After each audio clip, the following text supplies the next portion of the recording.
let's talk with Jayne. So Jayne, um, in Hong Kong, right, besides, I guess, the fintech companies that would traditionally be interested in the country, could you share with us some of the emerging sectors where startups have also, established their presence in Hong Kong in recent years? Jayne, over to you. Thank you. And I would like to echo Brian's comments. Thank you ever so much, TJ and ERIA, for inviting me to speak here. It's a real pleasure to be, talking with all of you. Just to set some context as well. So Invest Hong Kong is a government department helping overseas companies to establish in Hong Kong as an inward FDI agency. Our team specifically looks after the startup sector. So when we're talking about the startup tech sector, we're talking about the startups themselves, obviously, but we're talking about the investors, the corporate innovation labs, the corporate venturing arms, all these different kind of stakeholders that make up an ecosystem.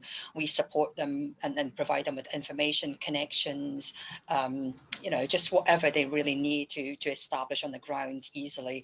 The two other hats that we also wear is to help promote Hong Kong as a, international tech hub.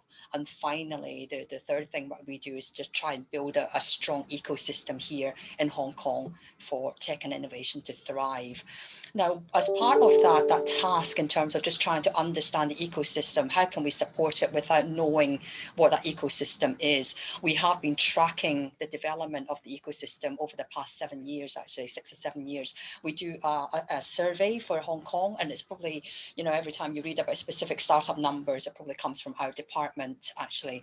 So if we look at what's actually the kind of sectors that do well here, obviously fintech is a no-brainer. It's it does take up the largest percentage of the number of startups that we do have in Hong Kong, unsurprisingly, just because we are one of the world's financial centers. There's a lot of talent here, but there are other areas that resonate. And actually, if you dig a little bit deeper into Hong Kong, it's actually the startup industries actually quite closely correlate with the different types of industries that's also in place in Hong Kong, which is actually quite diverse.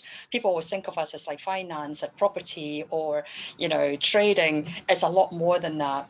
But the areas that we've been seeing doing quite well over the past few years is like the second biggest group out of maybe about 3,300 kind of startups we've got residing in co-work spaces, accelerators and incubators. We've got a substantial portion of that is actually on the e-commerce side, either the e-commerce / logistics, supply chain management, that kind of side. And I think, again, that is actually quite a natural area for Hong Kong to go into, because we are next door to mainland China, which is the biggest e-commerce market in the world. And subsequently, companies looking to potentially sell to that, that new growing middle class that's happening on the mainland, they tend to set up their operations here first, and then they actually go into, the different locations within mainland China, usually to deal with all the logistics side of things. So, we're seeing a lot of international brands coming into Hong Kong to actually try and target this kind of market. But we also get the reciprocal kind of direction as well. We've got a lot of companies, obviously mainland China sells and produces so many kind of products that's being used globally. For the companies that really are looking to basically sell to a bigger international market, they do again set something up here before they actually do that. And the reasons are numerous. It's the fact that we are the only, actually one of two special administrative regions within the whole of China to have a common law system, as opposed to a civil law system that runs in the rest of mainland China. So people are just familiar with the legal aspect of it here, as they would probably in other places in Europe and other locations. It's inherently something they're, comfortable with. If not, hopefully they're not too familiar with the legal aspects, but something that they're really, familiar with. And I think when you're a business looking to expand to a new market, that is one of the aspects you look at. How safe is my business going to be? Am I protected? Is my IP protected? So these are the kind of reasons that people set up here. So the e-commerce and logistics tech, again, established to try and support partly this ecosystem, this flow of like goods across borders, leveraging leveraging Hong Kong as the connection point for that. So you've got shipping companies, logistics companies doing this kind of thing. You've got e-commerce return companies that's also managing this, and then you've got the warehousing kind of AI robotics kind of side as well, supporting all of that. So you get kind of spin-off industries that happen within that. The other area we're starting to see quite a lot of traction is also on the prop tech side. So the property tech, another big catch-all kind of title. It's very much composed of lots of different kind of technologies, some of which you may already be hugely familiar with. You've had the lighting systems, aircon controls, remote kind of sensors, and all of that. We've been seeing some of that, but the difference in recent actually year and a half max is that the property developers are getting into it. I think prior to this, it was a case of just individuals selling direct to consumers. But now, because Hong Kong has a lot of very large property companies, conglomerates, and now they're starting to deploy, these kind of technologies in their buildings and their homes that they're looking to sell across the gamut of the whole property kind of services. So we're talking about even from, the initial customers trying to find out more about the property, to the actual controls within, trying to reduce your electricity use, all these kind of things.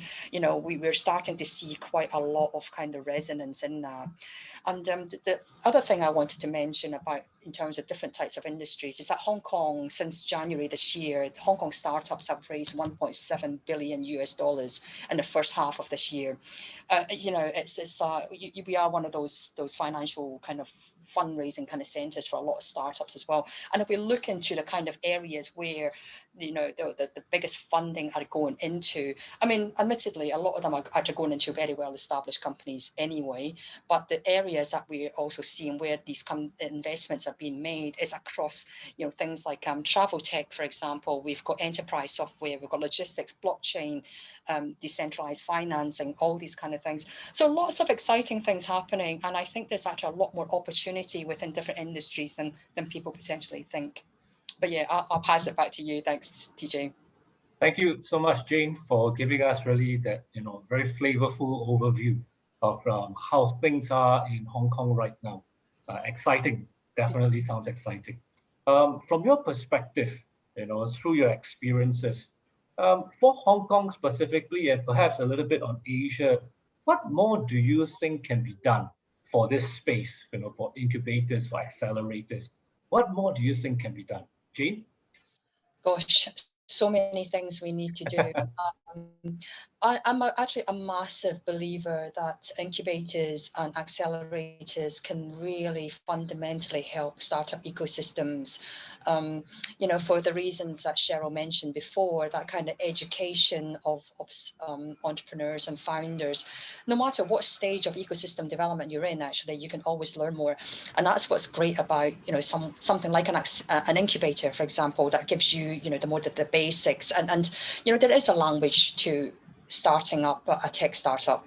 There's a process by which you have to, get your information across, you pitch, you get this, funding, you basically scale, you try to dominate the market, all this kind of thing. And it has like a certain type of language that goes with it as well. And like it or not, each one of us has, plays that kind of game to a certain extent, this kind of process that's sort of established in Silicon Valley that have now filtered to pretty much all the other ecosystems around the world. So you play this game and you have to be educated.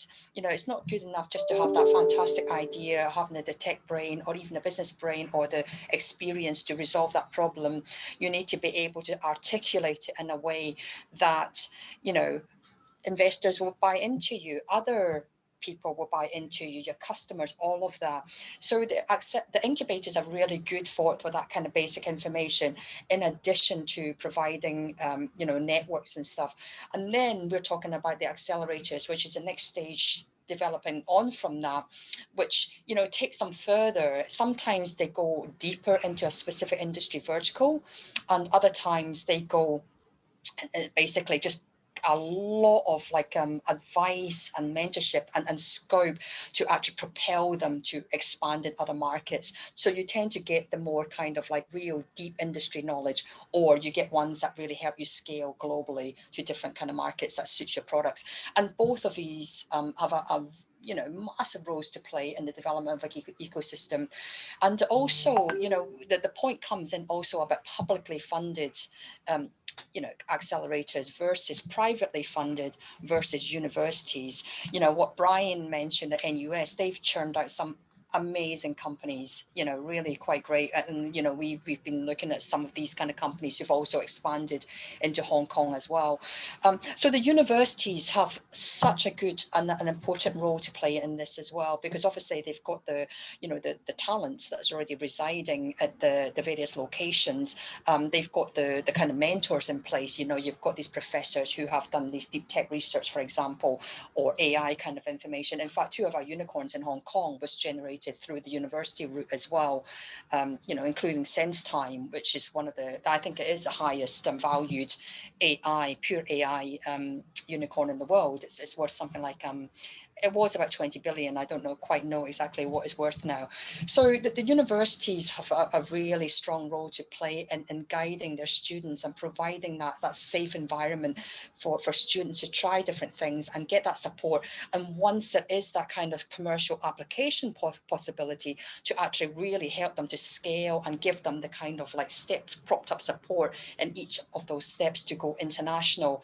So that is really important. And we need to focus more on supporting all these kind of different initiatives. Privately, you know, the private sector is fantastic at really drilling deep. We've got companies here that offer pure fintech and very specific fintech kind of accelerators. We've got ones focused on purely on logistics tech. We've got one recently launched, you know, we've got food tech, we've got drones, we've got dedicated private companies focusing on that deep industry expertise, because frankly, they've got a vested interest to really grow that area, you know, for whatever kind of strategic reason that they have. To whether that adds to their existing portfolio, helps their existing businesses, all these kind of different reasons. But that's what the private sector is really good at, just really developing those private and sector specific deep startups in that kind of space. And then of course you need to generalize ones, and that's what the government and public funded ones are good for. So in Hong Kong, we've got the Hong Kong Science and Technology Park and Cyberport, 2 big science parks that the government has allocated literally billions of dollars, and talking Hong Kong dollars, into incubation accelerator programs as well. So, you know, on a government's perspective, this is something that we need to keep pushing, because we provide, you know, you need to nurture that group of entrepreneurs. You know, anyone who's worked in that startup ecosystem for a while knows about the kind of funnel. You start with a big group of startups. You slowly, you know, it comes as time goes by, you get the ones that go down that funnel, and the ones that become, you know, that big, have the big exits tend to be a small percentage of that. So at this big, large kind of area, you need to do a lot more to try and you know, create a momentum and make sure that happens.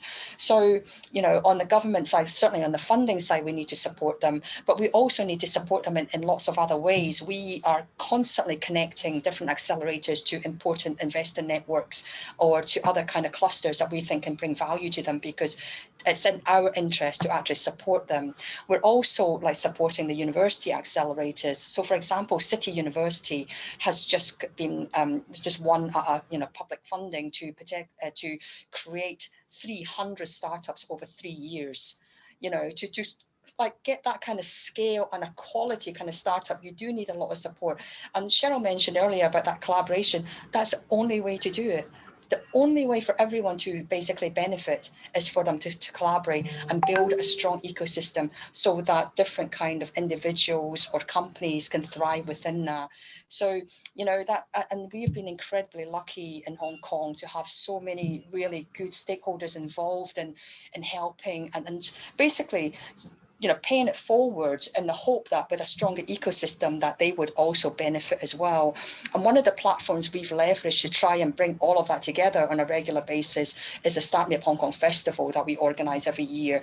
This year it was at the end of May, and basically what it is a week of events organised by lots of different groups of people on different kind of topics related to startups, whether we're talking industry specific or functionally specific, and to try and bring these people together to amplify the noise, showcase your successes, attract overseas people to attend, and do all these kind of things, get word of mouth, PR, all of it. You know, it helps to actually generate a lot of like a momentum and you know, puts that positive news out there, and it's actually hugely effective. So I wouldn't underestimate that, potentially collaborating and consolidating groups to put something strong together on things like events to actually pull all of that together.